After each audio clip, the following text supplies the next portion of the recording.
Good morning, afternoon. I'm going to call this meeting to order. This is our 100th meeting of the Standing Committee on Citizenship and Immigration. Today, pursuant to Standing Order 81.5, to consideration of the Supplementary Estimate C, which have been referred to our committee. We're very pleased to welcome again Minister Hussen, who is going to begin our first hour with opening remarks, and then we'll be available to the committee members for questions. Welcome, Minister. Thank you, Mr. Chair. Je vous remercie, Monsieur le Président. Je suis heureux de comparaître. Thank you, Mr. Chair. I am pleased to appear before the Standing Committee to discuss the supplementary estimates. C. ADM Strategic Program and Policy at IRCC, Harpreet Kochar, ADM Operations, David Manicomb, ADM Settlement and Integration, and Don Edlund, Associate Assistant Deputy Minister Operations. Also with me is Mike McDonald, Associate Assistant Deputy Minister Strategic and Program Policy, Christopher Myers, Director General of Financial Management, and Deputy Chief Financial Officer. We look forward to speaking to the committee. Mr. Chair, the Government of Canada is committed to ensuring that all newcomers integrate and contribute fully to the Canadian economy and to their communities. Monsieur le Président, le gouvernement du Canada. Mr. Chair, the Government of Canada is committed to ensuring that all newcomers integrate and contribute fully to the Canadian economy and to their communities. Result in jobs, innovation, and economic growth and cultural diversity. Immigration, Refugees and Citizenship Canada's 2017-2018 Supplementary Estimate C reflect a net increase of $133.1 million in resources. Taking into account spending authorities that have already been approved, IRCC financial authorities will increase to a total of $2.08 billion for 2017-2018 if these resources are approved. These estimates include access to funding of $14 million for the processing and resettlement of survivors of Daesh, including Yazidi women and girls. This funding supports the unique initiative to resettle more than 1,200 extremely vulnerable women and their families, including providing extensive specialized services and supports. Mr. Chair, the estimates also allocate $10.4 million to address irregular migration at the Canada-US border. And as we've always said, we will never compromise on the security and safety of Canadians while also ensuring that we respect our commitment to provide due process to persons seeking asylum. The funding in Estimate C includes increasing our operational capacity to process asylum claims in a timely manner, as well as resources for the interim federal health program. The estimates also call for an internal reallocation of $1 million for the Migration Policy Development Program. This will provide opportunities for increased international cooperation in developing well-managed migration policies. Finally, the estimates include an increase of funding of $112 million, which will fund the annual grant for the Canada-Quebec Accord on Immigration, increasing total funding to $490 million in 2017-2018. These amounts are calculated using a formula set out in the Accord. The funding transferred to Quebec goes towards the provision of services that support the settlement and integration of newcomers who settle in that province. I'll be happy to answer your questions about the estimates in greater detail, but now I'd like to briefly outline some key initiatives concerning IRCC that were proposed in the recent federal budget. As you know, the Minister of Finance tabled Budget 2018 on February 27th. The budget includes continued investment in key areas such as ensuring that the increased number of people seeking asylum in Canada have access to quick, safe, and compassionate processing, continuing to be able to welcome more women and children from conflict zones around the world, offering targeted settlement supports to those newcomers who face the greatest barriers, such as visible minority women, and ensuring that the rights of temporary foreign workers are protected. To address irregular migration, the budget acknowledges the importance of maintaining border security while treating those seeking asylum with compassion and providing them with due process. A proposed $173.2 million will be used to support security operations at the Canada-US border and the processing of asylum claimants arriving in 2018-2019, of which IRCC will receive $17 million to support these efforts. Mr. Chair, refugee women and girls face increased protection risks due to their gender and represent half of the world's 22.5 million refugees, as well as a significant proportion of those in need of resettlement. Our government's refugee resettlement levels are already at historic highs. The budget pledges $20.3 million to resettle even more vulnerable women and girls. These funds are in addition to the $27.7 million over 3 years announced in Budget 2017 to resettle survivors of Daesh, including Yazidi women and girls. In addition, Budget 2018 proposes $31.8 million over the next 3 years for IRCC to launch a pilot project to support programming for newcomer women who are also members of visible minority groups in an effort to remove potential barriers to employment. To ensure that temporary foreign workers are protected and that their rights are enforced, the budget proposes to dedicate $180 million over 5 years to continue the International Mobility Program, compliance regime, and the ongoing collection of labor market information related to open work permits. An additional $14.1 million will support unannounced employer inspections under the Temporary Foreign Worker Program. Additionally, the budget supports contributions to innovation and entrepreneurship. A total of $7 million over 5 years will be used to cement the Startup Visa program and make it a permanent program so that we strengthen the Canadian economy through innovation. The program makes it easy and easier for foreign entrepreneurs actively pursuing new business ventures in Canada to become permanent residents. It targets promising startups to come to Canada and scale up, creating more jobs for Canadians. The budget also proposes $400 million over the next 5 years and $88 million of ongoing support for the Action Plan for Official Languages from 2018 to 2023. Of this, my department will receive $41 million over the next 5 years and $10 million ongoing. Under this, IRCC will fund initiatives to create a Francophone pathway covering integration services from pre-arrival to settlement into Francophone communities in Canada. Before closing, Mr. Chair, I'd like to return briefly to address the issue of asylum claims. Despite the high numbers, we have processes in place to ensure that the flow is well managed and that people are getting quick decisions regarding their eligibility to make a claim and getting work permits very quickly. As I noted, Budget 2018 includes funds to support security at the Canada-US border, the processing of asylum claimants, and faster decision-making capacity of the Immigration and Refugee Board. I welcome the IRB's efforts to find more efficiencies and better ways to conduct hearings so that it can both embrace technology and take advantage of the institutional knowledge it has acquired to move cases faster without compromising integrity. As you are aware, the third-party review currently underway is examining how to further increase productivity at the IRB, and the final report from that independent review will be available this summer. IRCC will provide the report to this committee once it becomes available.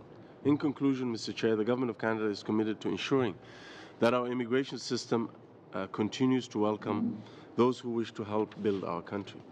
Thank you, Mr. Chair. I would now be happy to answer any questions that the committee members may have. Thank you very much, Minister. And on va commencer avec Madame Aslav. We'll begin with Ms. Aslav from the Liberal Party. I noted that today in the Toronto Star, there's some concern over the Yazidi girls' settlement. And the government has been somewhat criticized for perhaps not providing adequate support. Yet, in your opening remarks, you've highlighted that $27.7 million will be dedicated specifically to this activity in terms of settling survivors of Daesh, including Yazidi women and girls. I wonder if you could expand for us some of those specifics and how this will address some of the criticism. Well, I'm proud of the fact that we've met our commitment to resettle 1,200 survivors of Daesh and provided them safety and security in Canada. Part of the program's operational planning was to make sure that we don't all land those 1,200 people at once.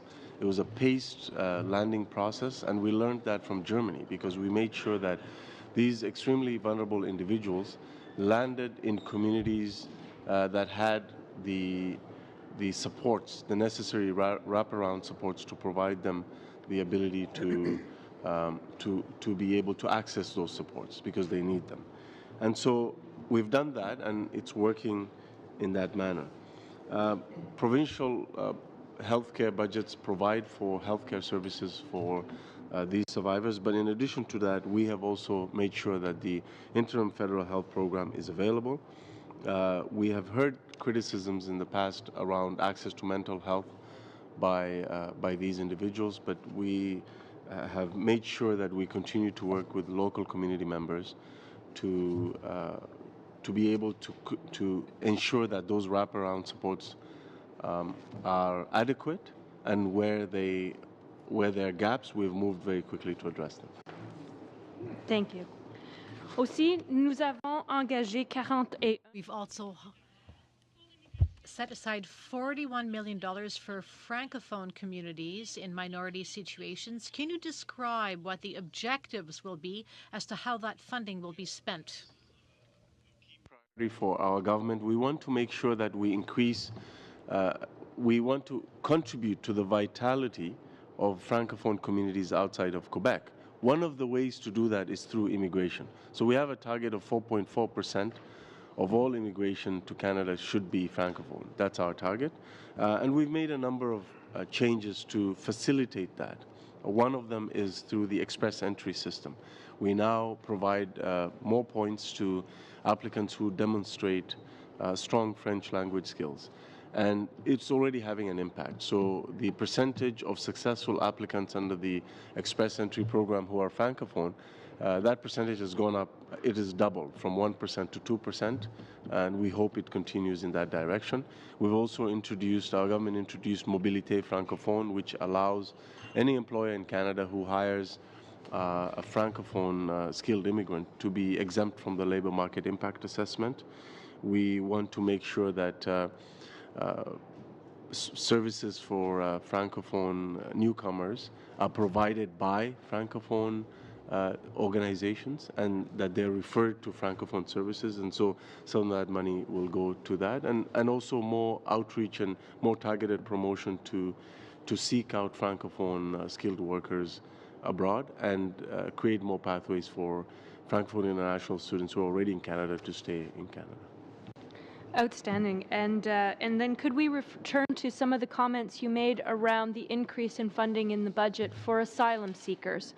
Could you give us a framework around what that looks like, and perhaps why we've decided to focus on this even more than in the past? Thank you. That's a very good question.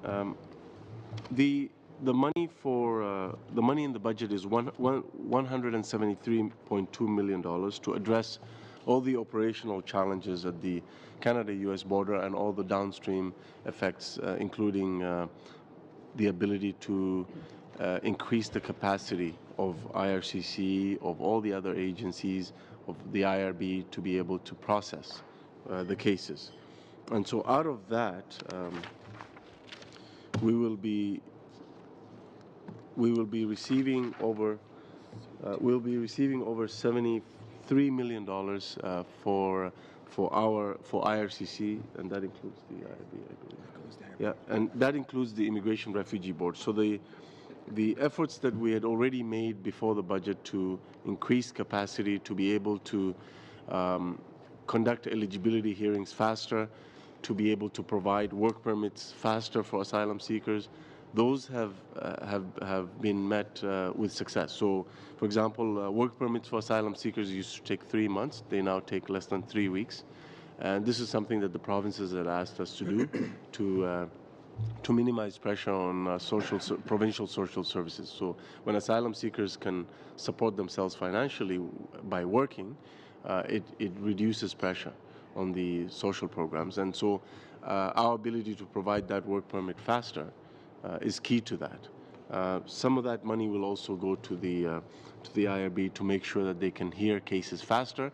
And this is really important because when asylum seekers who don't have a credible claim, when they can be processed faster, it means they can be removed faster or be asked to leave Canada sooner. And the same goes for people with credible claims. So people with legitimate refugee cases, if we can hear their cases faster, and the IRB is able to do that, then they can spend less time in limbo and move on with their lives and become members of our community. So you have about 25 seconds. I think we'll leave it there then. Thank you, Mr. Chair. Could I use those just few seconds to confirm that the minister said that indeed you had met the 1,200 Yazidi resettlement figure? Yes. So when you combine the number of government-assisted refugees and the privately sponsored refugees, we've now surpassed the number of 1,200. I think the committee is very survivors happy of with that. Daesh. 80% are Yazidis. Thank you. But all are survivors of Daesh. Mr. O'Toole for 7 minutes. Thank you very much, Mr. Chair. It's good to join you. My first question is for Mr. Myers, in charge of finance for the Minister's Department. We see $138 million in these SUPs for the Canada-Quebec transfer and for the interim federal health initiative. The minister mentioned $173 million new spending in the budget for illegal border crosser processing. How long has your department been working on the numbers behind the SUP submission and the budgetary submission? I'm assuming it's probably into last summer, but do you have an approximate date? Thank you for the question. So I just to make sure I understood the question, I think you're referring to the regular migration costs of $10.4 million, which are in the supplementary estimate C. So the two amounts. Oh, how long has your department been working on the budgetary asks? My experience in cabinet would suggest probably 6 months or so, but I'm looking for your timeline. I'd say between 3 to 4 months in total. Yeah. So 4 months in total. Yep. So last October, Yep. November, that time frame. Minister, in October of last year, yourself and Minister Goodale appeared before the committee on the illegal border crossing issue.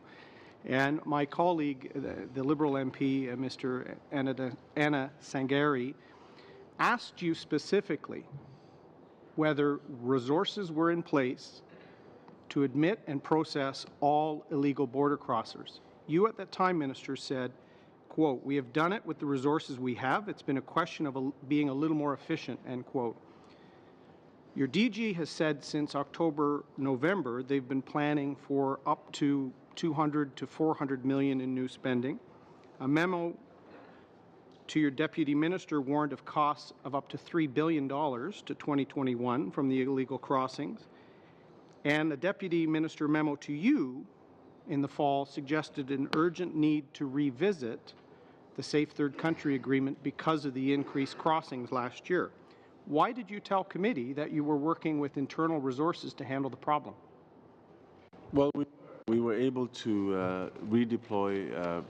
First of all, the response to the situation that we faced in the summer was not just IRCC. We worked across government to make sure that all the agencies were But lined Minister, up to you address said you this were issue. redeploying internal resources. Yes. You used the word being nimble in one of your Yep. appearances. Right. But your department was preparing submissions in the hundreds of millions of dollars. So which is it? You know, Well, Were you I'll not tell you- aware of what your department was, No, I was am aware. preparing? No, Or I'm- were you not being straight with this I committee? am no. I'm answering your question. The response was based on what we were able to do at the time, and what we were able to do at the time is to redeploy resources. I attended the case processing center in Montreal, and I saw firsthand immigration officers pulled from other parts of the country to come and help the increased demand, to meet the increased demand in Montreal because of the Lacolle border. That's an example of redeploying existing resources. But in your response to a question from a Liberal MP, you suggested to the committee that handling the illegal border crossings could be handled within your budget, yet the SUPs and the budget from a few weeks ago are asking for hundreds of millions of dollars of more money. I What I don't was understand how you could suggest to the committee that you were going to work internally to handle it. Referring to at the time was our ability to meet the influx at the time, and we were able to do that. As I said, in the Guy Favreau complex in Montreal, we went from having a few eligibility hearings a day to needing a much, the demand just went through the There roof. was over So in order- 7,000 in July and August alone when you visited, Minister, at that one crossing. Some of those folks were receiving eligibility hearings at the border, but a lot of them were being sent to Montreal because we just couldn't process all of them at the border.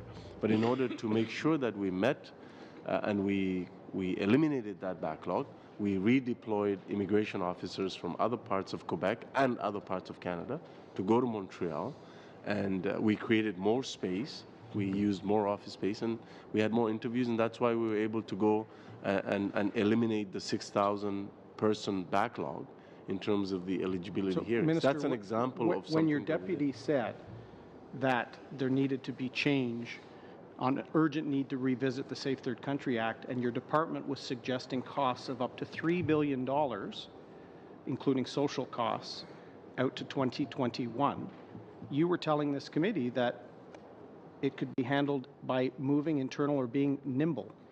I would suggest to you that your department was preparing major budget submissions that contradicted your evidence to this committee. So I would suggest that you're conflating two different things. You're conflating our ability as a department to meet what at the time was an unusual influx of asylum seekers.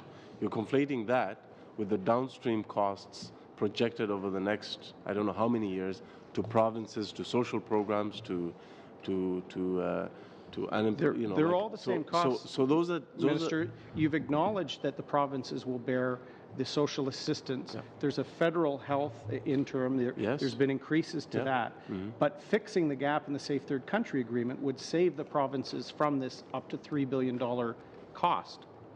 Yet in September, after visiting the Montreal border crossing, Yes. you said in the House that the Safe Third Country Agreement is working, quote, fantastically well for Canada, end quote. It is because, and How I'll is tell that? you why I said that, and I continue to believe that the Safe Third Country Agreement actually has been really good for Canada, because it allows both countries to better handle asylum seekers. And I mean by that by saying that it is supported by the United Nations. The principle behind the Safe Third Country Agreement is that an asylum seeker seeking asylum in either Canada or the United States should not engage in asylum shopping by going from Canada to the United States or vice versa.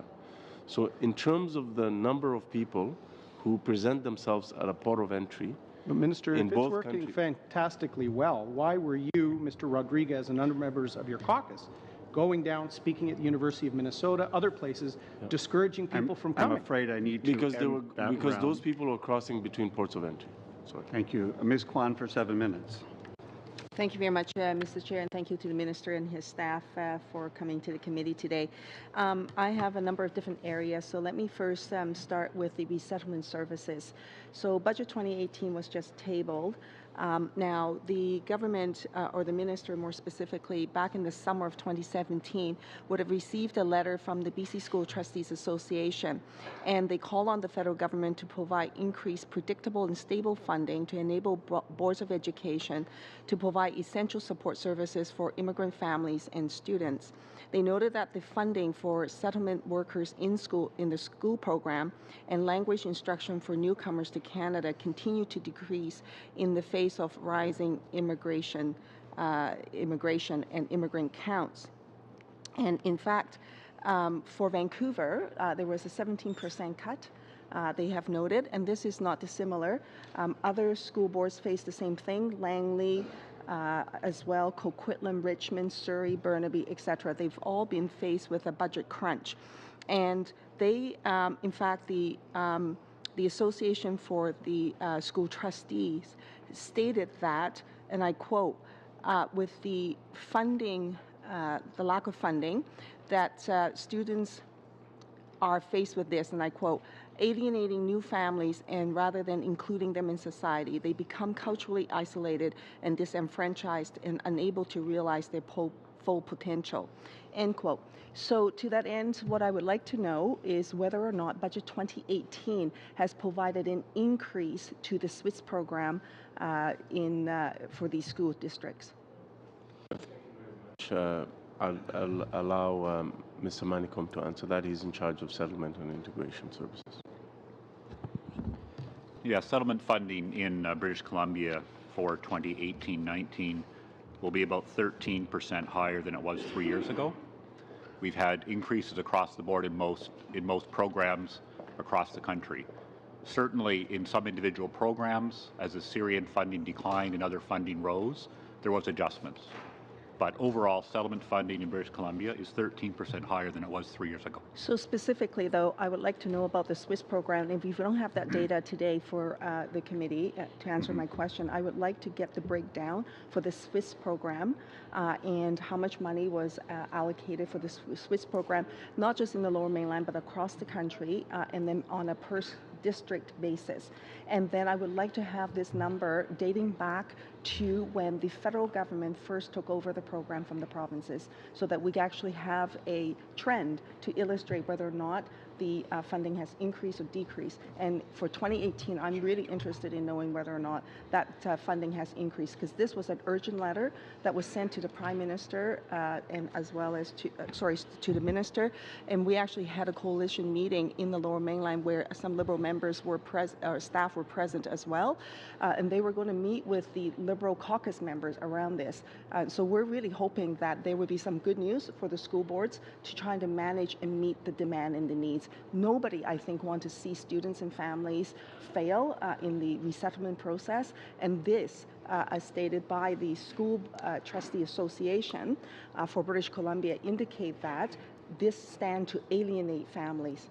And this is not an outcome that I think we want. We'd be happy to provide that information. The SWIS program is growing rapidly. Thank you very much. Now, related to that, I also received a copy of a letter from the Mayor of Toronto, who wrote to the Prime Minister, and this is around, again, resettlement services, and in particular, they noted that there's an increase, as we know, for immigrants and refugees, and that currently they say their refugee population make up of 28% of the city's shelter system, which is well over the 10% expected in a typical year.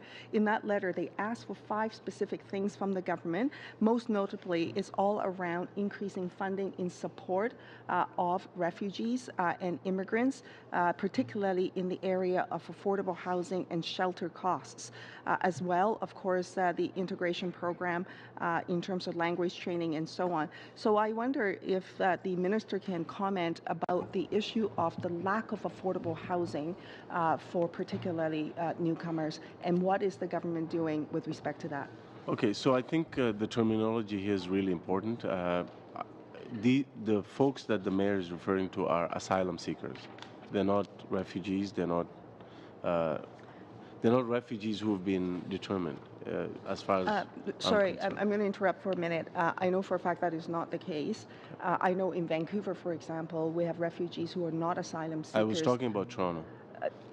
Yes, Okay. but I know that it's also not the case in Toronto as well, because I spoke with the councillor about the situation there.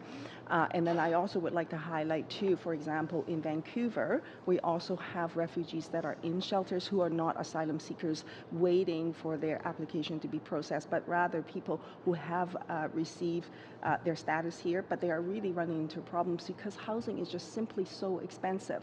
Some of the individuals who, when they first arrived and there were good support from the community that allowed for them to rent the housing at a lower cost, but now that has ended after the first year, and some of them are now in a very precarious situation.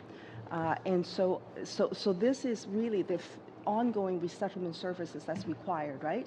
And so I'm wondering, what does Budget 2018 do, or does it do anything in support of the refugees that are in that situation, not asylum seekers? As you know, our settlement services, every year we're spending more money on settlement services, on language training, on employment supports, and so on. The fact of the matter is we fund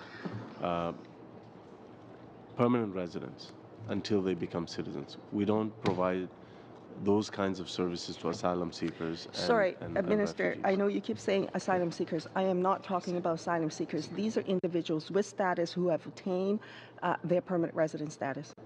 Right. So in terms of the settlement money, we have an additional $370 million. How much of that is specifically allocated, if any, for housing? If none is allocated for housing, what is the federal government doing, working in collaboration with the provinces and local governments in addressing the housing crisis that they now face? I'm not the minister in charge of housing. I'm we afraid do I need provide money to for housing end. under the Canada Social Transfer. Thank You're you. the minister responsible for resettlement. Housing is part of For that. Mr. Whalen, for a 7-minute round, please. It would be helpful, you know, Mr. O'Toole went to the final second. My friend at the end here went to the final second. It'd be helpful if you gave us some notice as to when the time expires. As I said repeatedly, that it is the member's responsibility to keep a timer. They have staff here for that purpose. You as want us well to bring as a clock? Is that I what you would- want us to do? I think the members need to manage their 7 minutes. If it's a point of, or I don't think it's a point of order, but if you'd like to challenge me on that, happily. Well, I'm just asking you to help the running of the committee, sir. We just need to know when our time expires. And it'd be very helpful if you gave us even 30 seconds notice. That's all I'm asking. I will try to do that, but as I've reminded the members in the past, it is your responsibility to manage your 7 minutes. And we have, All right, Mr. the House Chairman, has provided us with You've got the equipment to do clock, that. Mr. Chairman. I'm just asking for your cooperation. Thank you. Point of information, does that eat into my time, or do I start now? Thank you, Mr. Chair. Thank you for coming again, Mr. Minister. It's great to see all the great things that we're working on. Some of the earlier questions related to, and I think you used the word conflate, and I just want to maybe elaborate a little bit on some of the amounts that Mr. O'Toole had raised as being amounts that are being spent by your department. It seems to me that the interim federal health program and the Canada-Quebec Accord transfers are monies that are spent by other levels of government and just reimbursed by your department, and they're not monies that are directly spent. Can you just confirm for the committee that your answer to Mr. Ndiasangri's question in the fall stands, that the government was able to, or your department was able to fulfill its commitments under existing allocations, and that these amounts that we're talking about under the interim federal health program and the Canada-Quebec Accord are really amounts that are being transferred to other orders of government? I agree. Sorry. Yes. Mr. Chair, since my friend is basing his question on my question based on our friend Gary's question, I think it would be fair for that question to be read into the record, because he asked the minister in October of 2017, quote, "Are you confident that the mechanisms, timelines, and resources are in place for that to take place both at the admissibility stage and at the processing stage?" So IRB backlogs, Mr. Chair, are a federal department. I think the member will have time on the next round to raise that, but I think this is Mr. Whalen's question. Yeah, Maybe it helps, It Mr. doesn't Whalen. change my question. It seems to me that those are not the processing. Those are things that happen at the provincial level. So just if you can just clarify those 2 points.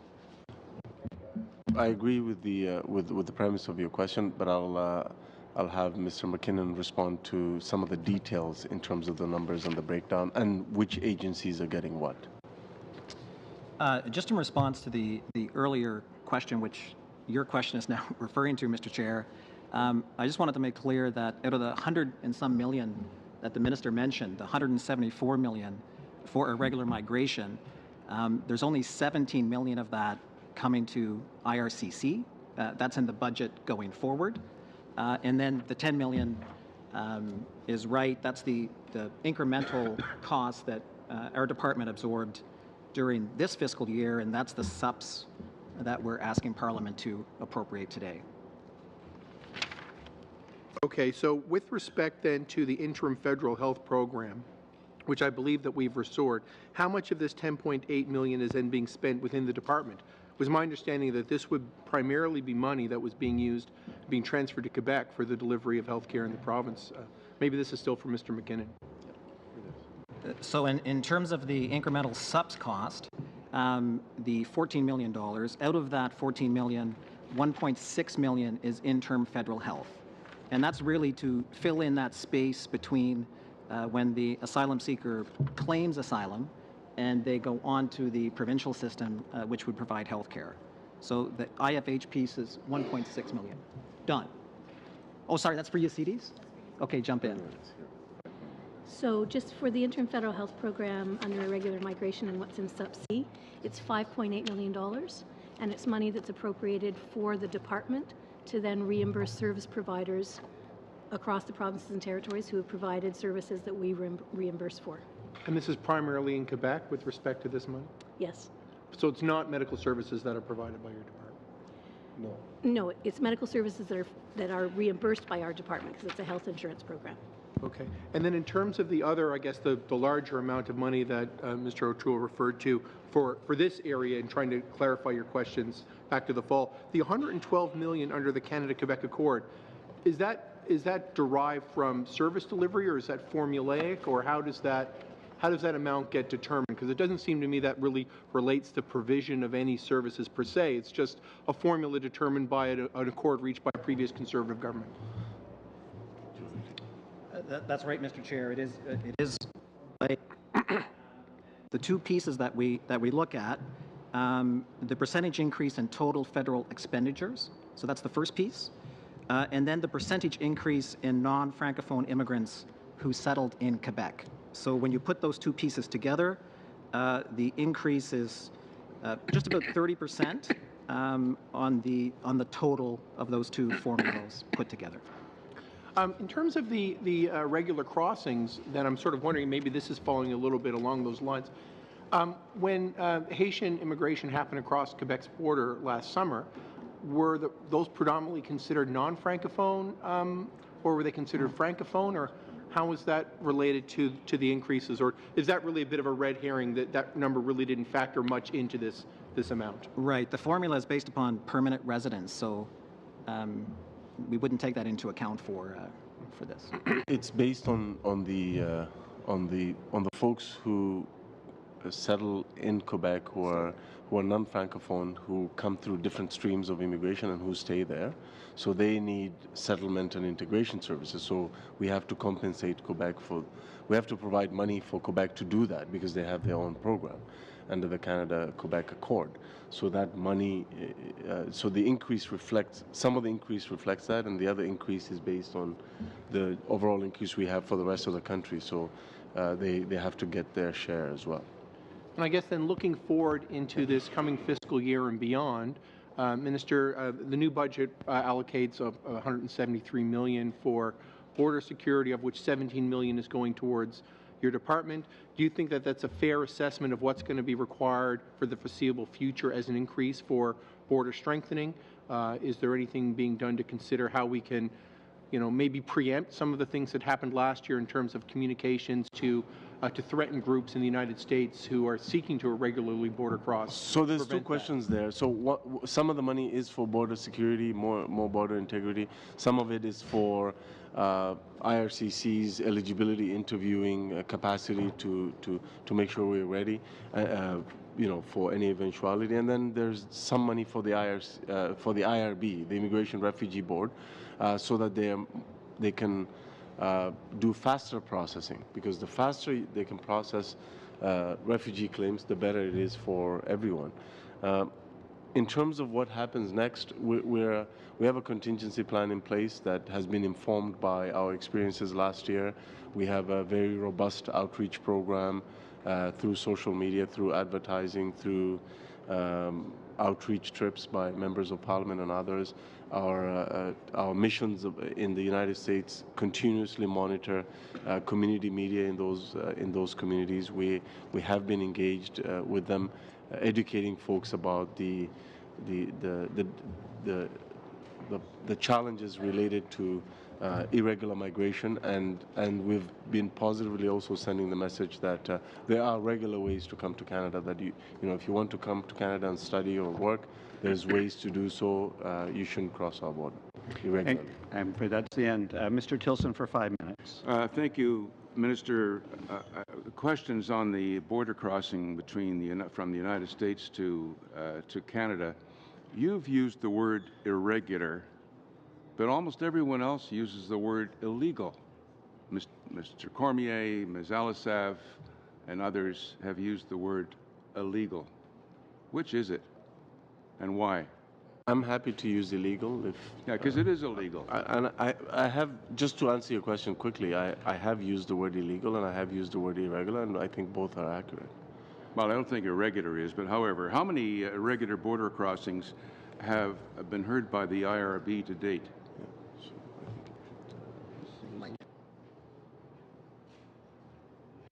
The IRB set up a special task force that was in place for a few months at the end of the year. They finalized 2,552 cases. And how many remain to be heard? All of the irregular crossings... Illegal, sir. All of the illegal crossings are in the IRB's queue and will be seen with how many are those? There will be over 16,000. 16,000 have yet to be heard. What's the rejection rate for those claims? The ones under the special task force? The matters that are being heard by the IRB, what's the rejection rate for those claims? It depends on the nationalities of the claimant. I can give two examples. Can you give us a breakdown country by country? There are some breakdowns I can provide right now. For example, the task force looking at the 2,552 cases, the acceptance rate for Haitians was 8%. The rejection number was 278 cases, and abandonments were 131 cases. In contrast, Nigerians, the acceptance rate on Nigerians is 44%, and the abandonment rate out of interest was 6%. There's a piece in the Toronto Star that said that new data shows that 69% of illegal border crossers are being granted asylum. Does that contradict what you just said? No, it doesn't. You have to look at all, not by nationalities. I was only providing you some of the nationalities. Each nationality varies depending on the conditions. So you'd agree that there is 69% of illegal border crossings that are being granted asylum? I can't comment on the IRB statistics overall, sir. All right. How long will it take to clear the backlog of the IRB? This is exactly the reason why Budget 2018 provides additional funding to the IRB to do exactly that, to plow through the backlog and make sure that processing is done faster, so that asylum seekers know whether they can move on with their lives in Canada or they can be asked to leave. Your own department said it could go to 133 months by 2021, right? Your own department says that. Budget 2017 did not provide new funding for the IRB. Wait times for cases in the backlog increase to be anywhere from 53 to 133 months by 2021 using those scenarios. Do you agree with that? I don't agree with that because it doesn't take into account. Well, I got the a money letter here, sir, from your department saying if I can just answer the question. All right. This is precisely why Budget 2018 has provided money to be able to have the IRB do faster processing and get through the backlog. In addition to that, they already had efficiencies prior to the budget that they put in place, and we're also waiting for the independent review to make sure that we find further efficiencies and enable the IRB to do faster processing. Well, don't you have a problem, Mr. Minister? You're ignoring the law that calls for hearings within 60 days because of the volume of cases at the IRB. What do you intend to do to rectify that? I'm not ignoring any law, sir. What is happening is that it's going beyond 60 days. The Immigration Refugee Board is a quasi-judicial independent board. They do what they can to process cases. Our job is to support them administratively and funding-wise and making sure that they meet their commitments and clear the backlog. What are you going to do to support them? I just explained that we provided new money in budget, $74 million in budget 2018 to enable them to do faster processing. Thank you, Mr. Minister. Thank you. Thank you. Mr. Hernandez Sangari for 5 minutes.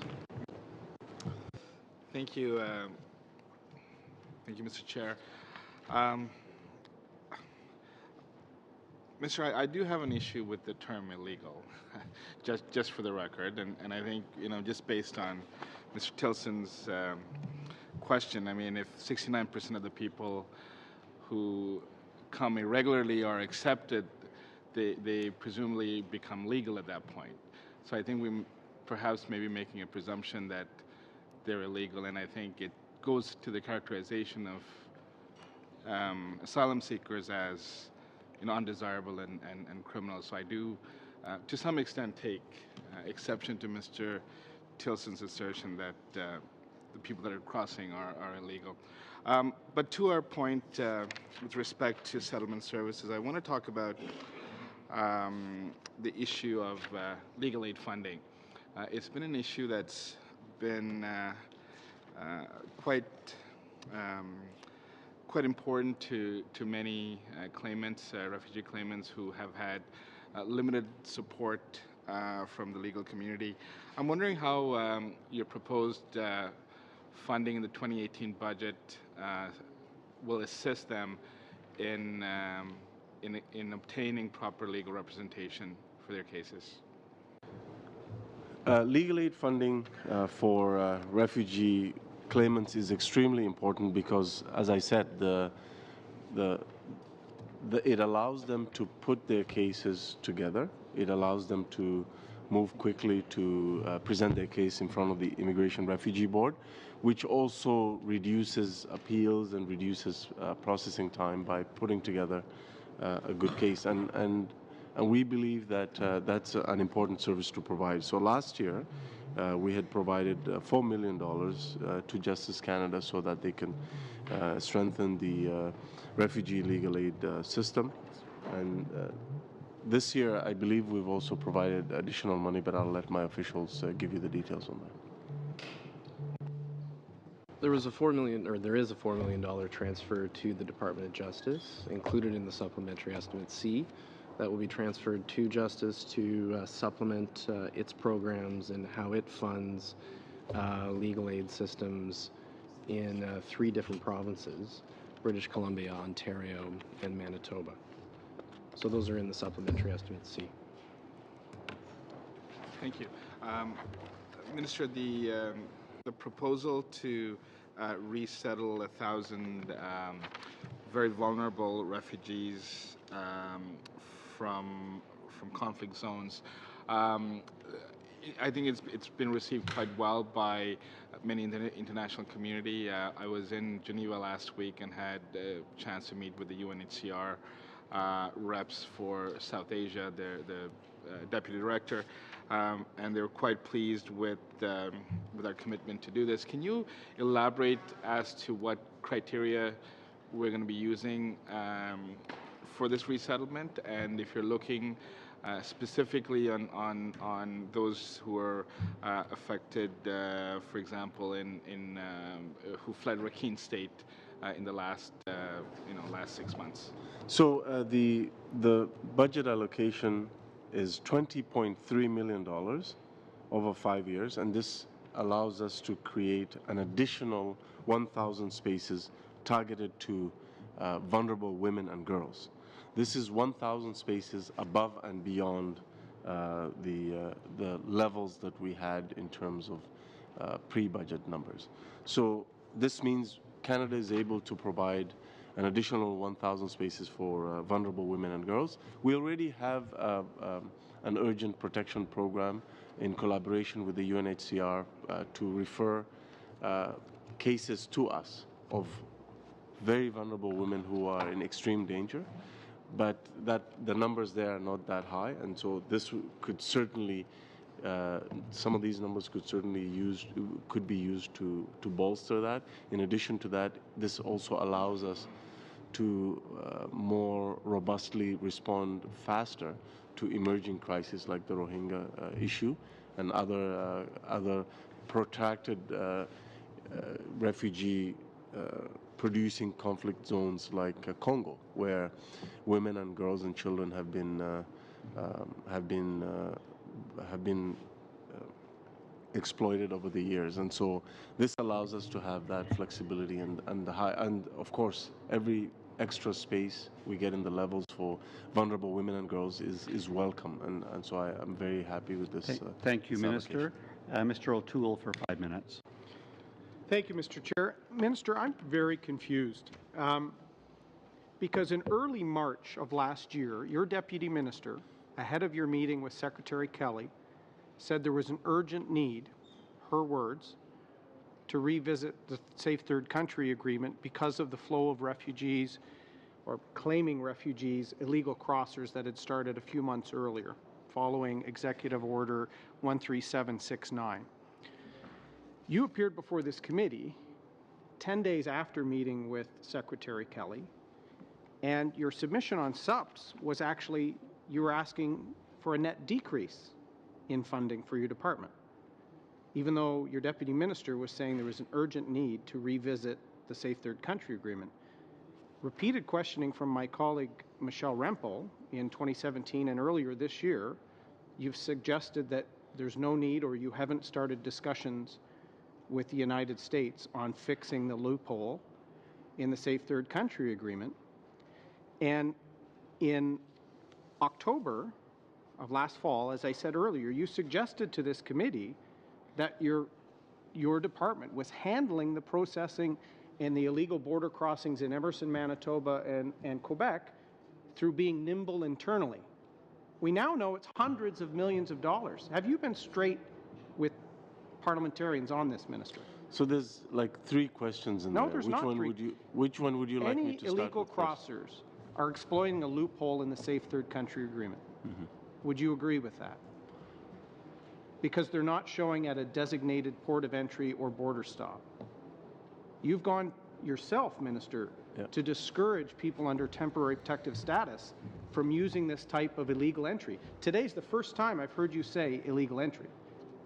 Actually, I've used that term before, sir.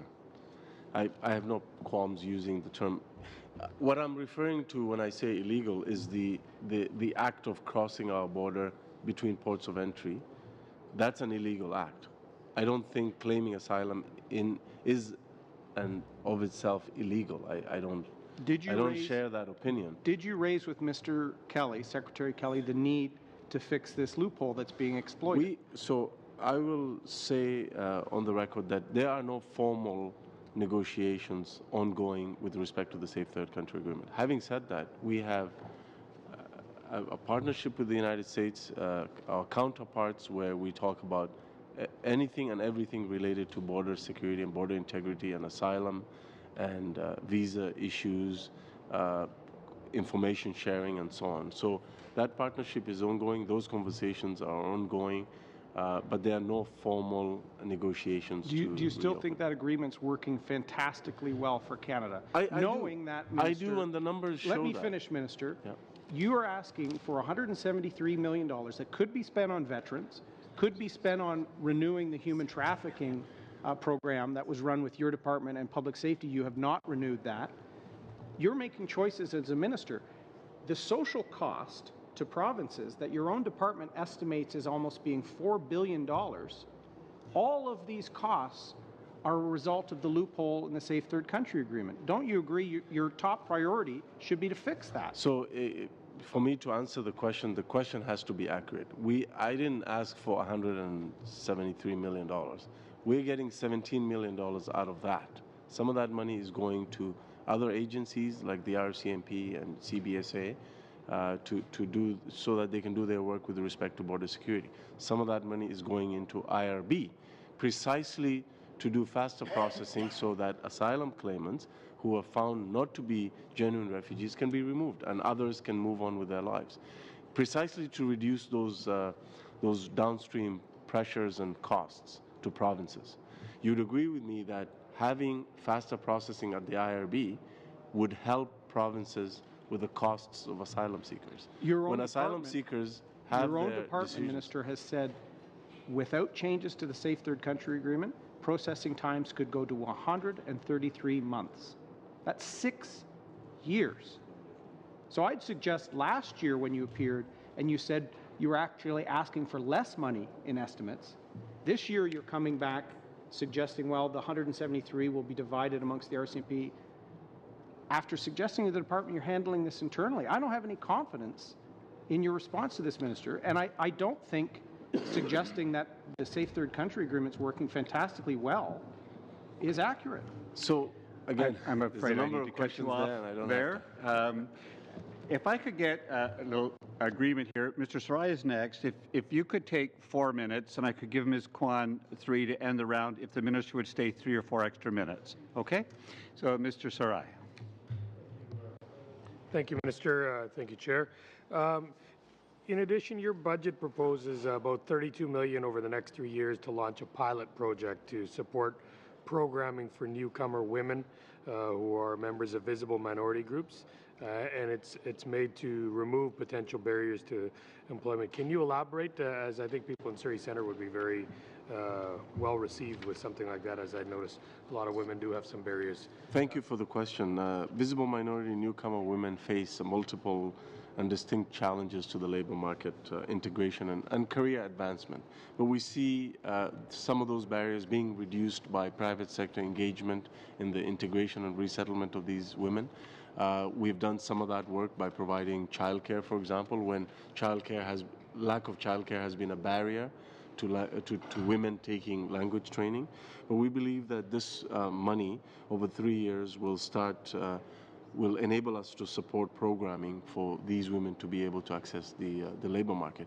We already know some of the private sector folks in different parts of Canada who are doing amazing work with newcomer women without any government funding.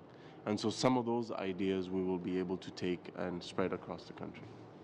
And I can give you examples of that. No, I went to a graduation ceremony of a class of newcomers and women who were taught in the hospitality industry, and I think they had 75% of them had employment prior to even graduating, so it was a great program. My second question is regarding the increased funding for international mobility program, I guess also temporary foreign workers. How will this ensure that those that genuinely need employees that are not available in Canada get those resources, and on the other hand, those that are coming in don't get exploited by some of the shady elements that are running around amok in this industry, and that's my concern, as I get concerned from genuine employers who are having still a tough time in certain cases versus those that are complaining that people are abusing this, where they maybe only need 2 employees and are getting 10, or the industry might be lacking. If you can elaborate on that. So, Mr. Chair, a couple of comments on that. We're pleased to see $180 million in the budget for compliance. So you will recall that the temporary foreign worker program run through ESDC had permanent money for compliance. At IRCC, through our IMP program, this makes our temporary funding permanent, so we'll be able to go out and do inspections of employers. We've done about upwards of 6,000 inspections since we started the program, but this will give us permanent funding to be able to go out and do more on-site inspections of employers who are taking folks in through the IMP. Thank you.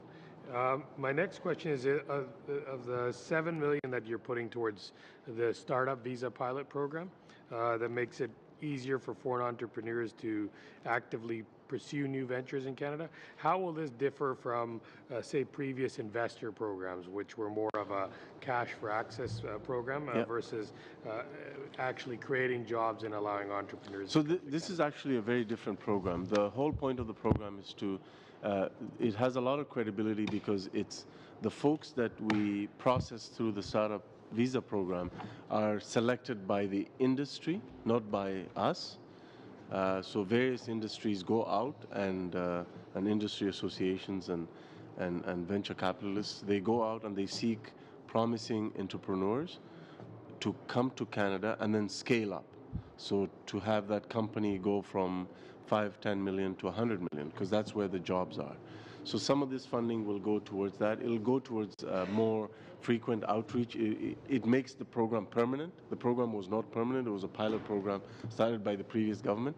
It also moves away from a paper-based program to an online portal for easier access. Thank you, Minister. Ms. Kwan for 3 minutes. Thank you very much, Mr. Chair. I can't stress enough how disappointed I am to hear the minister and some officials use the term illegal. The truth of the matter is people who cross over at irregular crossings are irregular crossers. It is not illegal. So I just want to say that very clearly. Just because the Conservative members are badgering the government on that doesn't mean that you should capitulate to that term. It is the wrong term, is not appropriate. I want to move on to a question with respect to the breakdown of the government-assisted refugees and the privately sponsors for your cities. I wonder if I could get that breakdown from the minister on that. How many are GARs and how many are privately sponsored? So for the 1,200 that have arrived to date, 1,120 are government-supported and 80 are privately sponsored survivors of Daesh.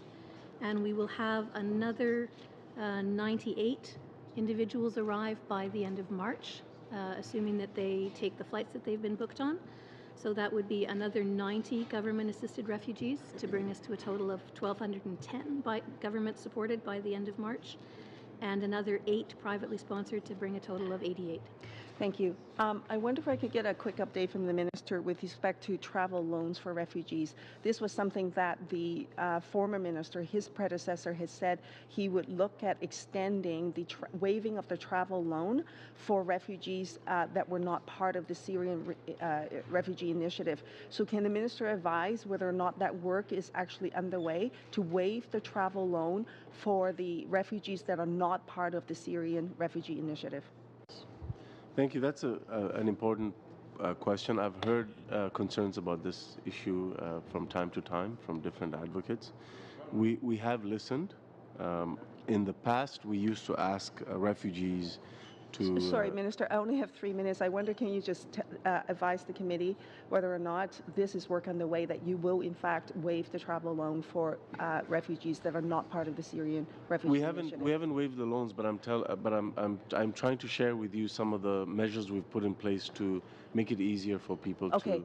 Well, maybe you can submit that in writing to the committee then, just because I only have 3 minutes. Okay. So is the government looking at, though, waiving the loan for the refugees that is not part of the Syrian refugee initiative? Not at this yes time. Or no answer? Not at this time. What we've done is we've made it easier for... We've put in place better payment options. Yes, but it is a problem. People are now getting their money and having collection agency going after them. I can't imagine the stress that family members are faced with as a result of that. And I would once again urge the government and the minister to consider waiving the loan for refugees, the travel loan. I'd like to get a quick update from the minister on the study on the crooked consultants. This has been reported out. The government's responded to it, and still this is status quo. What is the latest? Is work underway in actually ensuring that there's change with respect to accountability for the consulting, immigration consulting industry? This is a very complex issue. The government has to take the time necessary to carefully consider the various options that have been put forward by different stakeholders, but also by this committee, and conduct a comprehensive analysis of all the recommendations in order to move forward. So we are in that process right now. When can we expect action from the government? I know you've been studying it. We've submitted this report some time ago now. We've had a debate in the House of Commons around this. We all agree action needs to be taken. Yeah. When can we expect action to be taken? The issue is not whether action needs to be taken or not. I completely agree with you on that. The issue is what kind of action. So there's a number of scenarios and a number of recommendations given to us by different stakeholders and this committee, and we have to make sure that we take the time to get it right. This is a really complex issue. It's not. The committee made a very clear recommendation from that report to say that the immigrant consultant industry no longer gets to self-govern. I'm afraid I need to end that there. Thank you. Thank you, committee, and thank you, Minister and officials. The officials will be staying with us for the next 55 minutes or so, but we do give a chance for the Minister to leave and just for me to grab some lunch while we're changing our players. Thanks. So just suspend for a few moments.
continue. We'll start a second round, and we begin with Mr. Ananda Sangari. Thank you, Mr. Chair. And I think for sake of clarity, I just like to get a sense as to who on the panel would be an expert on IRPA. Question, we can all chime in where appropriate. Okay, so I'm going to ask a very direct question with respect to, and we can have a number of different terms, but illegal crossing, illegal arrival, illegal, with respect to the term illegal under IRPA. Can you reference any particular definition in the Immigration and Refugee Protection Act that refers to illegal, the term illegal? There is no term in the IRPA related to illegal as it relates to asylum. The illegality is in the Customs Act, which is crossing the border. With respect to asylum seekers, there's no particular reference under IRPA, right? There is not. Is there a definition for the term irregular? That is a definition we refer to individuals. So when we discuss issues with respect to border crossings, those who cross the border in Lacolle, for example, it would be appropriate to use the term irregular as opposed to illegal, based on the definition under IRPA.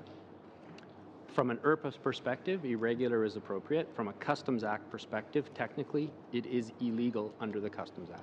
So we're here as a SIM committee, and I don't believe we deal with the issues of customs, right? If I'm not arrested. Revert back to the minister's comment. He feels at ease using both terms. If the committee wanted to follow up, and we could get back to you in writing about specifics about legislation, we're happy to do that. Well, I think it'll be important for clarity. I guess I revert back to the minister's comment of what makes him comfortable using those two terms. Yeah. He seems to use them interchangeably. Mr. McKinnon, we're here to talk to you, and we've already spoken to the minister. So if you want to provide a definition where the term illegal is appropriate with this reference, please do so. You're welcome to do so. But I do take particular offense when we refer to those people, individuals who cross our border, and we define them as illegal. They may be undertaking an act that is contrary to Canadian law, but that does not make them illegal. So if there is something that you want to provide, please feel free to do so. Mr. Chair, I would just provide that I think to a person, the term the officials use in our daily work is irregular arrivals. That's what we use. So I think I would leave it at that, Mr. Chair. Yeah, thank you. So just going on to my earlier question respecting the thousand, as per the 2018 budget, with respect to 1,000 very vulnerable women and children that we're targeting, would they have to meet the convention definition, refugee convention definition, or is it, for example, can we look at internally displaced as well as part of that 1,000? So the news of getting the funding in the budget came out obviously on February 28th, and you never know when you're going to get when things are going to get funded. So we're in the process of actually designing the program at the moment. And so we haven't closed any doors, whether that will be solely refugees or whether there would also be internally displaced, like we saw with the survivors of Daesh. We're still scoping out the program. And therefore, there's potential for us to look at a much broader definition, right? In this case, like including IDPs. Yes. Right. Thank you. Respect to the conversation about resettlement services, can you look at, can you advise us as to how much additional resources are going in towards resettlement services, and how much of that will go specifically towards, for example, the Syrian resettlement, if there's still anything ongoing, or the Daesh, the victims of Daesh that were part of the most recent resettlement? How much of the resettlement costs will be allocated towards that? Just in terms of broad numbers, and then I may turn to my colleague, in terms of the multi-year level funding that we're receiving in the budget, the total is $747 million. A large percentage of that goes to settlement services. Just a little over $370 million goes to increase in settlement services to integrate the newcomers. In terms of specifics, I don't know, David, if you have the further breakdown. I don't think I have the breakdown with me, sir, with regard to the remaining precise number of dollars for Syria. I may be able to find that in the next few minutes. Basically, the Syrian funding was very considerable for the past 2 fiscal years. There is some still remaining this fiscal year and a little bit next fiscal year as they proceed through the system. They, of course, are eligible for all settlement programming. Settlement programming isn't labeled for particular groups. It's just how the funding works. The overall funding envelope is rising and will continue to rise in coming years. And what does that rise a result of? Is it just the increased cost of living, or is it towards specific targeted areas of settlement that may have been weaker in the past? Oh, I do have the Syria funding with me, I realize. But generally speaking, the settlement funding increases are driven by the increased number of immigrants in recent years and foreseen in future years in the Levels plan. New immigrants remain eligible for settlement services until they become citizens, so we fund the number of arrivals and their service usage patterns over a number of coming years. I will just mention that there is still $58 million worth of Syria funding for settlement services in fiscal 18-19. That is in the coming fiscal year. Just a quick question with respect to the 4.5% of newcomers relating to who are francophones. Where does that number come from? How do we derive that number? That was a commitment made. Sorry. Sorry.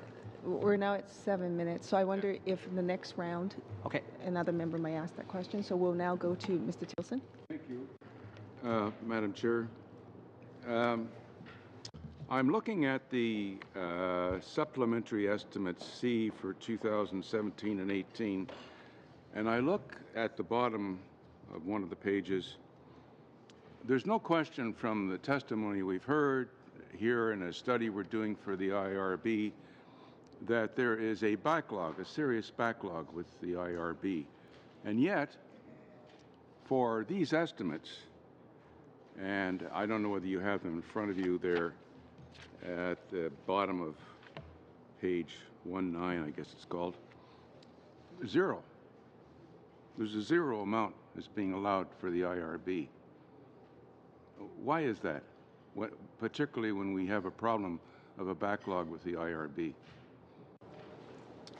Mr. Chair, you're right in terms of sub C. I would just highlight, though, that in the budget, so moving forward, Mr. Chair, there's the $74 million for the IRB, which is spread over a 2-year period, and that will allow the board to hear, approximately 18,000 more cases. So, getting an additional 18,000 through the system.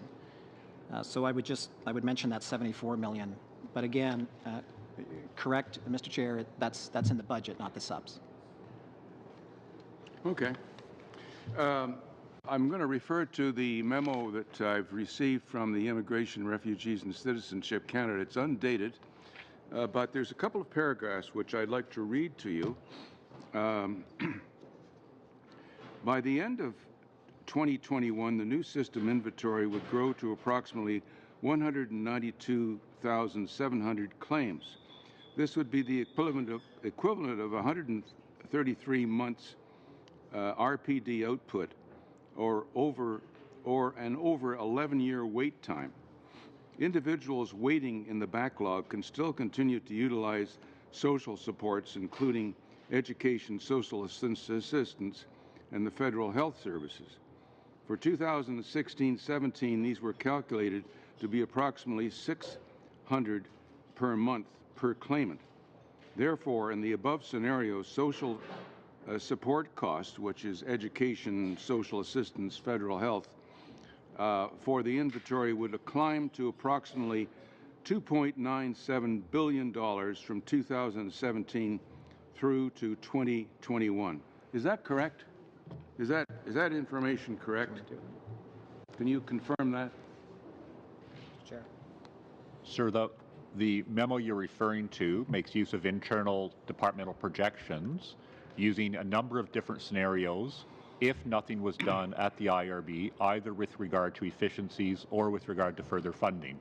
In these situations, civil servants develop a number of scenarios to demonstrate the cost if nothing is done. But of course, something has been done. Sorry?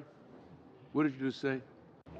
But of course, actions have been taken subsequently, both significant increases in efficiencies at the IRB, a number of different funding envelopes for the IRB to prevent that sort of accumulation from occurring.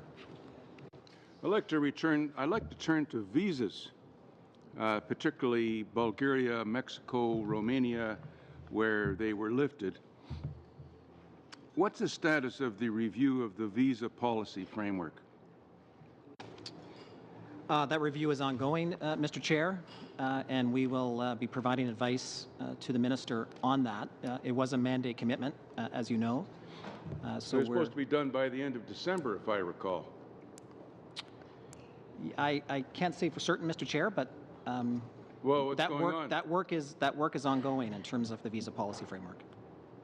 So when are you going to announce something? I mean, that's people in Bulgaria, Mexico, Romania ask these questions. What is going on? Well, just in terms of... You said it's ongoing, but can you do any better than that? Well, in terms of Mexico, Romania, and Bulgaria, there is nothing in the work we're doing now in terms of the new framework that holds them back. As you know, we've already lifted the visa on those three countries, and we lifted the visa based upon the present visa policy framework. So they're not waiting for us, if you will, Mr. Chair, to do anything. Are there any other countries that are being considered for a visa lift? It's really a continual review of countries, Mr. Chair, who could potentially be lifted and who could potentially have a visa reimposed. So that's an ongoing piece of work that we do with the department. So at any given time, we're looking at countries in both categories. Well, could you tell us some countries that are being considered? Mr. Chair, I wouldn't give you countries that we're considering internally because some of them we're just doing the work internally. And if the country does know we're looking at it, I would not want to share that information before such time that the government made a decision on that, Mr. Chair. How many refugee claims have there been from Mexican nationals since their visa lift in 2016? 1,948, Mr. Chair. And what percentage of those claims have been rejected? I don't have that information in front of me. I don't know if my colleague can cross-reference that to refusals or not. But I don't want to waste your time, Mr. Chair. Can you undertake to give that to the clerk? For sure, Mr. Chair. Yeah. Mr. Chair, the acceptance rate of Mexicans is 27% in year 2017. That's the acceptance rate by the IRB. And the rejection? It'd be the remainder. I guess there's some abandonment too. With a percentage of abandonment. All right. How many refugee claims have originated from Romanian nationals since their visa lift in 2017? 604, Mr. Chair, and I want to be clear that that's as of March 15th. And Bulgarians? Bulgarians, I don't have that figure, but it is minimal. Well, no, I do have the figure. 15, Mr. Chair. 15. And do we have claim rejection numbers for those groups yet? Do we have those yet? I don't have those. This is fairly recent, as you know. The lift just happened in December. So my sense is we don't have those figures. They wouldn't even have been heard at this point, Mr. Chair. As they become available, that would be helpful for sure. To the committee. And we're going to switch now to Ms. Kwan for 5 minutes. Thank you very much, Mr. Chair. Just on the IRB funding, I do want to acknowledge the increase. I think it is important. But that said, let's just be clear. Currently, right now, the backlog is increasing by about 2,100 cases per month. The total backlog, roughly, as of 2017, is at 43,000. So given the funding that is being provided, it would process about 18,000 cases. That is not even half of the backlog. So that means all those new cases that are coming in are just going to be legacy cases 2.0. That is the reality. I'm just going to park that. I know staff can't answer this question because you don't determine funding. I would urge the government to seriously look at these numbers. No amount of dollars would be saved from the efficiencies that the government is currently undergoing if we seriously want to address this issue. So I'm going to park that. I want to see whether or not staff can give the committee a quick answer on the timeline on when we can expect an action from the government with respect to the Crooked Consultants' recommendations. A yes or no, and if yes, a timeline. A number of months, Mr. Chair, is the best timeline I can give you. This is a priority for the minister. We're briefing him on a continual basis. So all right. Months. All right. Well, I guess I'll hold my breath. Now, I'd like to ask about information that I hope the committee can receive, and that is with respect to the funding applications under Budget 2018 for IRCC. I'd like to know what is available in terms of dollar amounts for program applications from the community, and if you can provide that information on under what program and when would there be a proposal call for these programs. And if there are programs that will not be going out to a tender, and that is existing reallocation of dollars to existing groups, can you tell us what those programs are and how much is being allocated where for that existing ongoing programming dollars? This is so that way the community groups that are looking to say, they want to see if they can apply for government funding for various programs, that they know what programs to apply for and what the timeline is. Can we get that information from staff for the committee? I just want to manage expectations, Mr. Chair. It's a very broad question, and I'm not sure if you're speaking about specific program area, for example, in settlement, or are you speaking program applications writ large across the department? Well, IRCC in your budget 2018 provides for a number of different streams. Resettlement is one stream, but it's not the only stream. But often people come and ask and say, what government funding is available, could they apply for? I would like to get that list to say, these are the list of areas to which people can apply for. This is what the area that is responsible for, what is the timeline, and for those funding programs, when will there be a open call for tender? We could provide a list, Mr. Chair, of the programs that we have at IRCC that you can apply for. And the ones so that I can commit to. In terms of what got money in the budget and when the deadlines are, that might take us considerable amount of time to get, but we'll certainly look into it, for sure. Well, I would appreciate getting that, and I think all MPs would appreciate getting that information as well.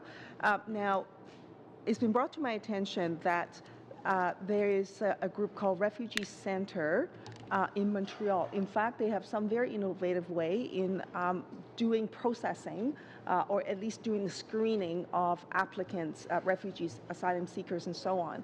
I wonder whether or not staff would be interested in meeting with this group to see whether or not the program that they have in place would be useful for IRCC and or the IRB. Is that something that staff would be interested in engaging with this group? We're happy to meet. If the committee feels it's worth us meeting with them, we would do that if that's something you would like. Maybe that's just something that I can work with you. For sure. Is that all right? For sure. And then I will refer it back, and then you can make that assessment yourself. Yep. But it just seemed to me when I met with them, it's a useful tool, something worthwhile worthy of looking into.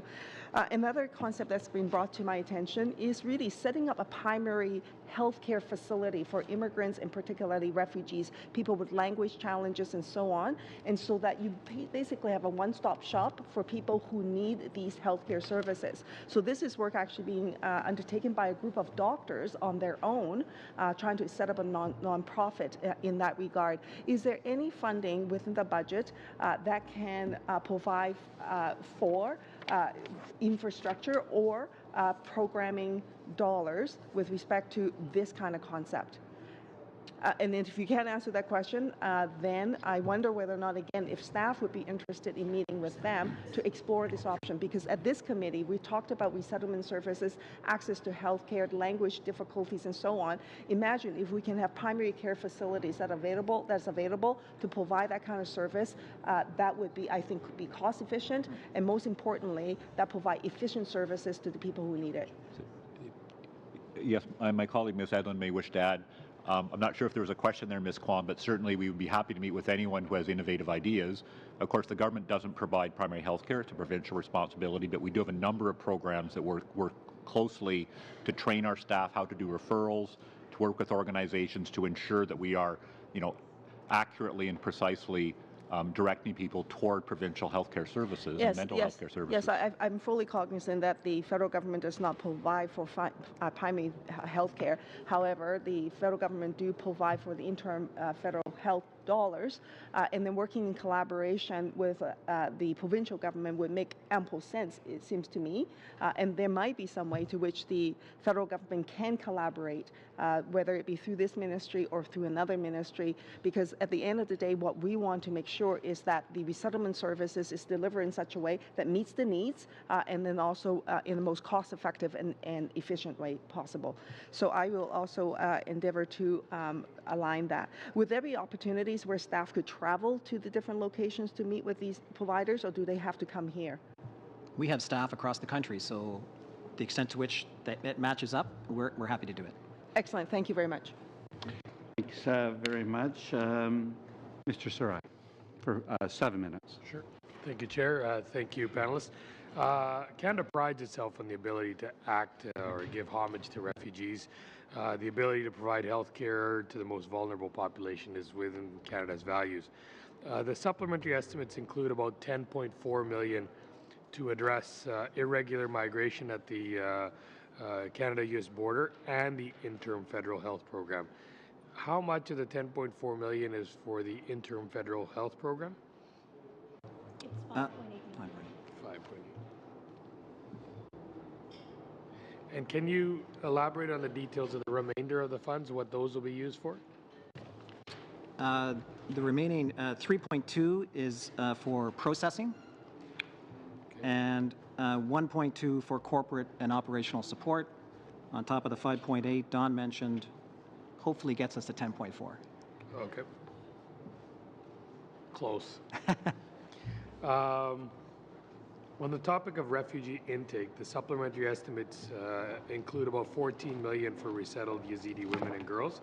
How many families would that benefit, and what type of services would that be? You want to jump in there, Don? Mr. Chair, we'd have to get back to you in terms of the number of families, because I actually have the numbers for the survivors of Daesh by individual persons as opposed to the family groups. And those are 1,200, my understanding? So there's 1,200, soon to be 1,298, yeah. We can break out those numbers for you. It's helpful. Okay, it would be. And we could break out the numbers for you as well, Mr. Chair, in relation to the communities that these individuals have settled in. There were primary sites that the refugees were destined to, so Calgary, Winnipeg, Toronto, London, but I think there's 16 communities all in where people have been settled. What particular, are any of these fundings going towards language training? We understand the language they speak is a very unique language, and Canada doesn't have too many interpreters for that, and that was a problem we noticed in our own translation services, so I'm wondering if we're addressing those with these funding as well. Language training is provided out of the overall settlement envelope. So if we look at the additional settlement dollars provided in Budget 2018, because language training is available to all newcomers, not simply resettled refugees, but they do have access to it. You're also asking about the issue of interpretation. So during their immediate arrival period, the resettlement agency is responsible for navigating them through the social and housing and school systems. We have engaged a number of Kurmanji interpreters. One of our challenges is providing interpreters for them as they, for example, access a health service, given the relatively small number of Kurmanji speakers in Canada.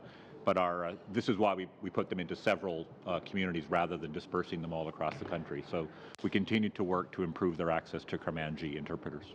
So then, particularly, where is this money being used over and above the normal settlement agency funding or services that they are available to them?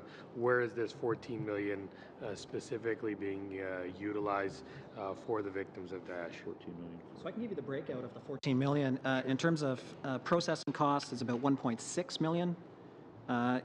Interim federal health, $1.6. Income support, $8.3. And then resettlement services, $2.5 million. So that's the global breakout. And so these are, the reason you've added these additionally is because this was a special measure that was done to bring these close to 1,300, and therefore you felt there's additional funding required to settle them. That's right, Mr. Chair. Okay. My next question on funding for irregular, sorry, I think I've already got that.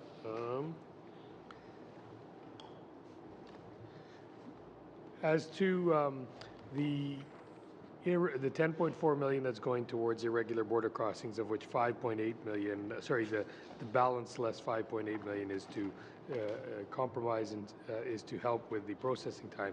How will these funds be deployed in order to quicken processing times for those that are genuine refugees and eliminate false claims for those that are false claimants or that need to be sent back? I might ask my colleague to give a sense of what we're doing in Montreal, Mr. Chair. Thank you, Mr. Chair. I mean, in a nutshell, the additional processing costs have been put towards the efforts that we used in order to tackle that large backlog of over 6,000 that we had in July and August. The cost, for example, went to not just additional people showing up to help us process, but also to develop some new innovative ways of what's called leaning out our processes, which actually enabled us to get up at Complex Favreau, which is a temporary processing site in downtown Montreal. It allowed us to get up at one point to several hundred, if not 300 or more decisions a day, and that's how we worked through that large backlog. I'm happy to report that that large backlog is actually 6 people now, decisions to be made. So it's been an extremely successful endeavor in doing that. And have you tracked the claimants that come mostly through Quebec on these irregular border crossings? How many actually stay after their initial entry and do their processes within Quebec, and how many are moving elsewhere? We don't specifically track, but because of our desire to have a better understanding of the movement of individuals in this as we develop operational responses, as well as to enhance our federal, provincial, territorial relations, we started to look at what's called secondary migration. It also depends on the nationality. So what we found is, by and large, the Haitian individuals that were coming across were in fact staying in the Montreal area. However, other populations, Nigerians for example, are taking secondary migration.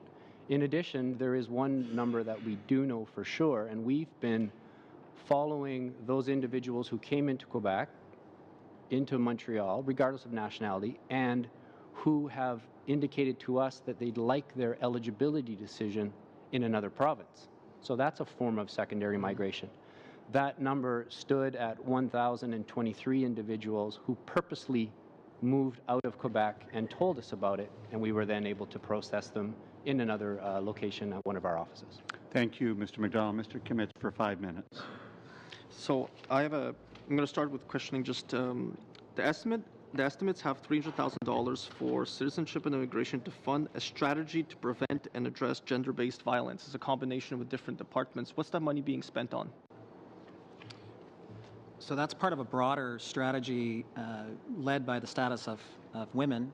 So we're getting $300 million this year, $300,000, a total of $1.5 million over 5 years. primarily targeted at settlement interventions for women across the country, talking about gender-based violence supports that exist. So that's the generally where the it's money's going towards existing programs, policies. Do you want to jump in on specifics, David? Existing ones being expanded and new ones being developed. We spend far more than $300,000 a year in our settlement programming on programs to help newcomer women deal with who find themselves in situations of gender-based violence.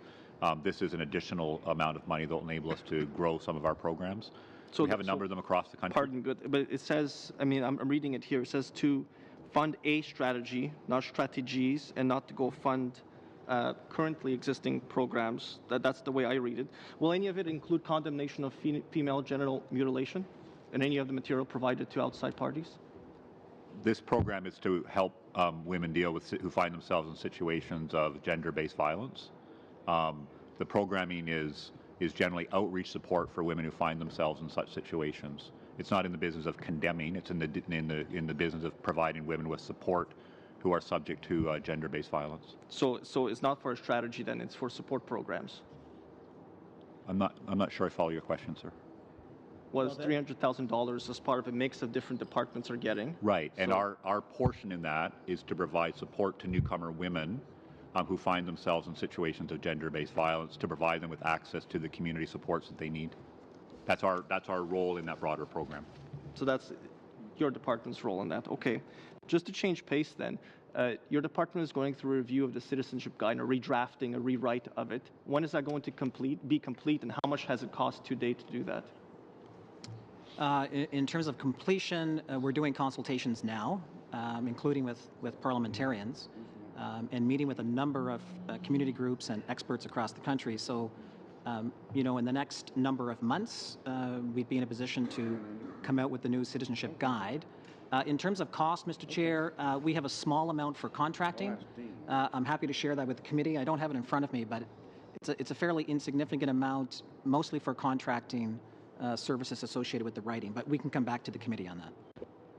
You mean contracting for the writing, or contracting for the images to use in the guide for the production of it, or? Yeah, I should come back with specifics, and I'll be happy to do that, Mr. Chair, to break out exactly where that money's going. And you'll provide it to I will. The chair I will, through the for clerk? sure. Yep. Okay. Will any of that material have the condemnation against female genital mutilation?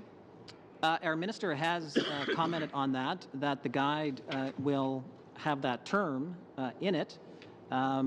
It's yet to be seen exactly how that will be written, but he has stated that the guide will reference. It will have the term, will have a condemnation of the act. I would need to look at exactly what the minister said, but he did state that it's certainly not going to be pro female genital mutilation when it comes out, but we're still finalizing the guide. But it will be there, Mr. Chair. So the cost to rewrite, the consultation, the production of this guide is being done with current funding out of the department? Yes, Mr. Chair.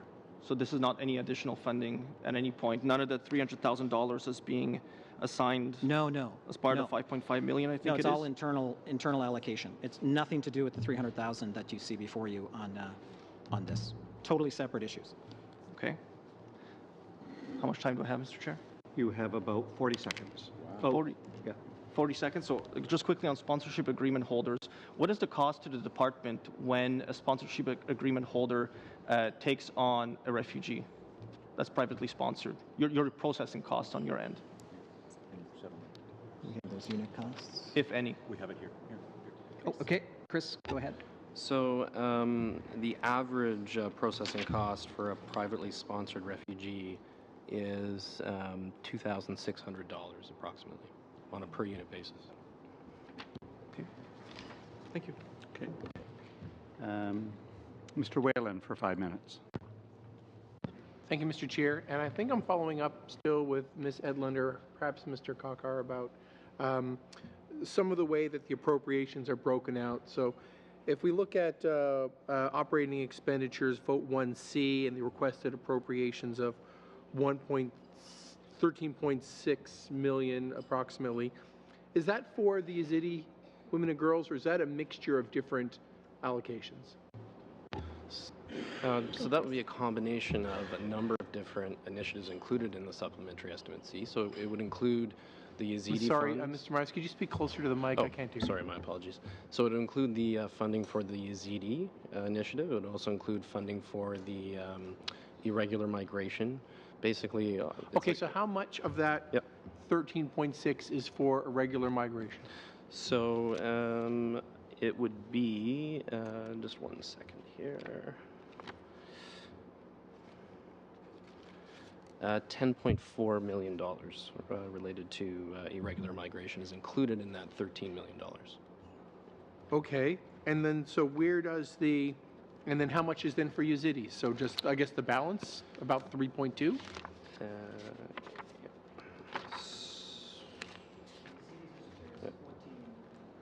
Right, but I'm trying to figure it out within the line items. Yeah, you're right. Okay. Is it just, I'd rather not be confused on these because they're broken out. So the remainder of $3 million approximately is related to the Yazidi initiative.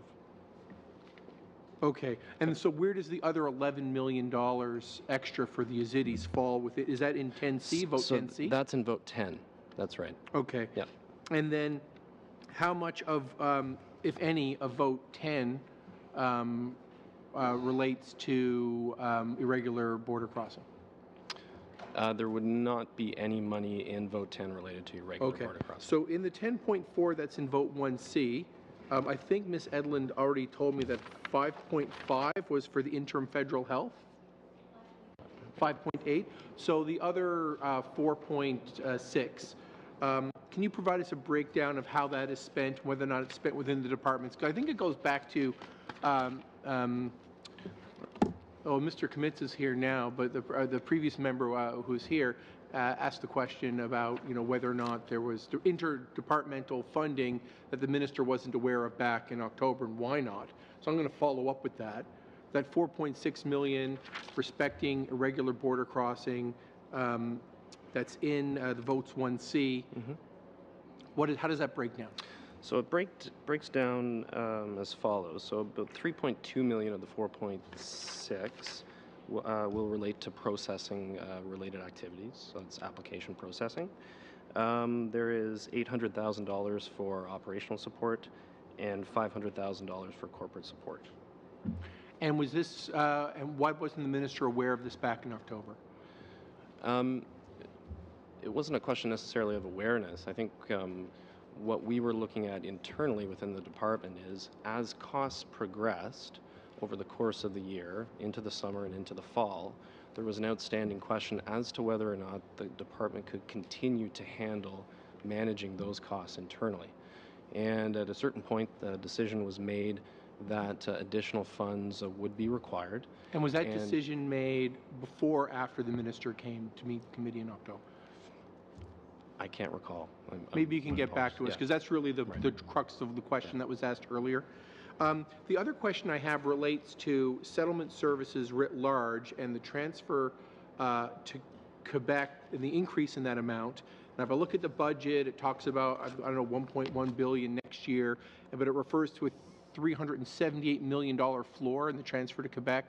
But now it seems to me that that amount needs to be stepped up based on the sub C. So are we going to see you guys coming back in estimates A and saying, well, we need to bump up the amount under the budget for these amounts that weren't addressed, or is this somehow addressed in the budget? Is it going to be a reduction in settlement services paid to the rest of the country? How are we going to make up this overall shortfall?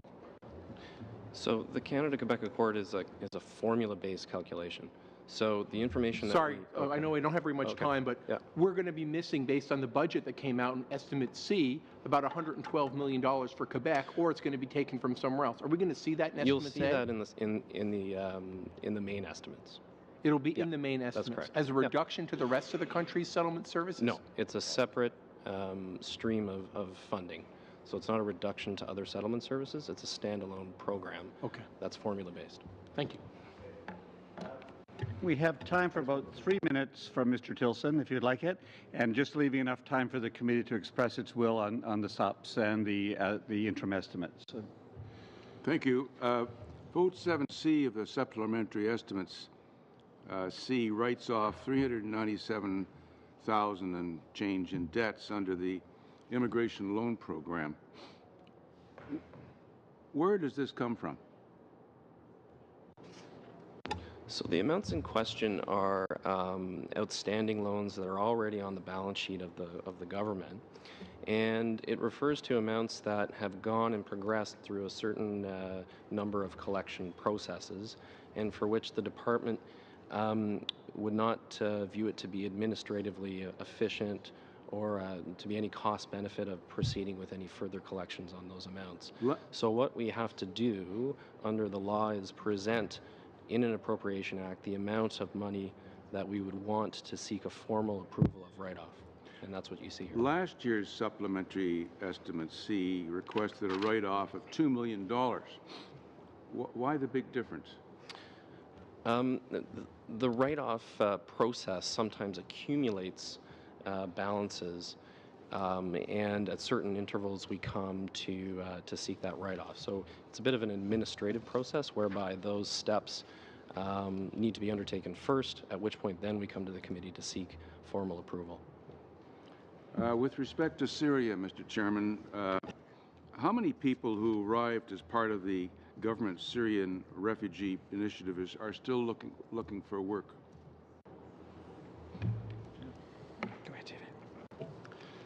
We'll never know the exact answer to that question, sir, because in Canada, refugees aren't required to report to anyone when they get employment. We will eventually have pretty hard data through StatsCan linkages of the percentages of Syrian refugees that are in employment in any given year. Some surveying done most recently in British Columbia has showed that the number of Syrian refugees in year 2 who were in employment had more or less doubled from those who were employed in year 1, up to about 43%. So we see signs of good progress. The precise number in the nature of our society we will never have because it will continually change. Will that apply to permanent housing as well? How many are still looking for permanent housing? All of the refugees were moved into permanent housing. Again, we don't track people on an individual basis afterwards, but all individuals were moved from their settlement arrival facilities into permanent housing. There's no backlog or leftover of individuals who were not moved into permanent housing, sir. That's it. Seconds. How many are still waiting to get into language training? I couldn't provide you an exact number because, again, language wait lists continually change as people move on them and off them. We have a pretty focused strategy to reduce the volume of people on wait lists for more than 60 days. The numbers are dropping. We can provide exact numbers to the committee of the total number of individuals who have been on language wait lists for a certain period of time. I don't have them in front of me. You could send those to the clerk, please. Absolutely. Thank you, Mr. Chairman. Very good. Thank you very much. And so we don't waste any time, you're free to leave, but I would like to not have the committee move until we deal with the voting on this. We have 2 sets of votes to do, one on supplementary estimate C and one on interim estimates. The first has 3 votes. And I can do them separately or I can do them together. If it's the committee's will, I could do the 3 of them together. Is that the committee's will? Yes. So shall votes 1C, 7C, and 10C under citizenship and immigration carry? All in favor? Opposed? That's carried. Shall I report the supplementary estimate C 2017-18 to the House? All in favor? Opposed? Carried. With respect to the interim estimates, votes 1, 5, and 10. Could I do these together as well? All agreed? These are under citizenship.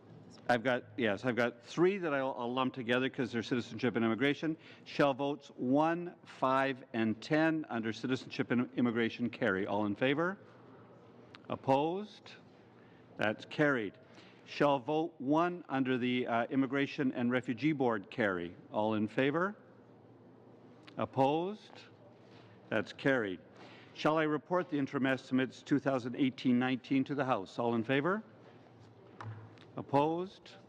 That is carried. And the meeting is adjourned.